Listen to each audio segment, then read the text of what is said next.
if you've never been lonely, you don't realise what it is like.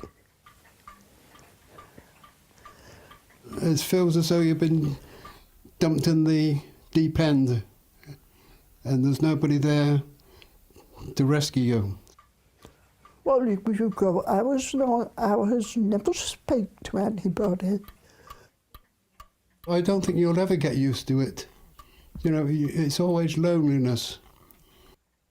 How do you measure loneliness when even trying to talk about it takes your breath away? The room's just empty.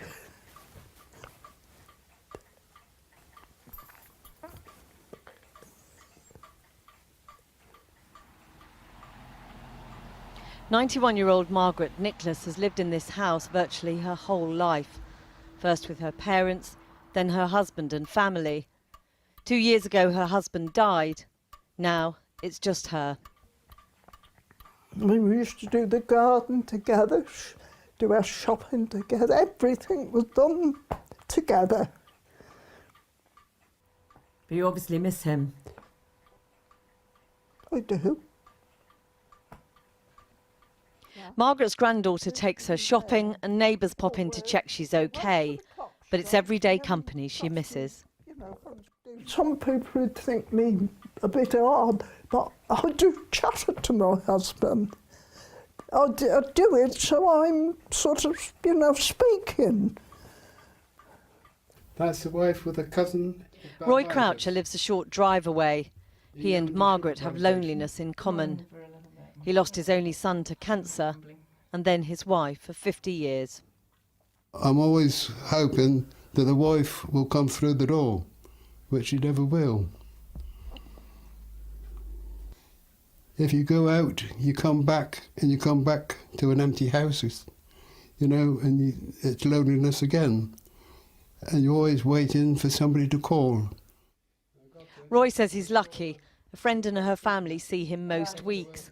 But like Margaret, some days the only voice he'll hear is a call from a phone befriending service run by volunteers. Judy rings up on a Saturday night, because last Saturday she was the first person I spoke to all day. And that's a long day. It is a long day. And how much difference has that made, that phone call that comes on Saturday night when you haven't spoken to anyone else all day? Well, I always look forward to it. I always put that phone on that seat, ready to pick it up. And that's a great help. The campaign to end loneliness says it should now be treated as a public health issue. Identifying the most vulnerable is critical, then offering support to cope with the bewildering and painful reality of ending up alone. I've never been on my own ever before. No.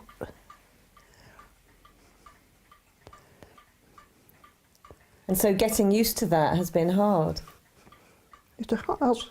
I don't think I'll ever get really used to it. It's just something that is thrown at you. And you can't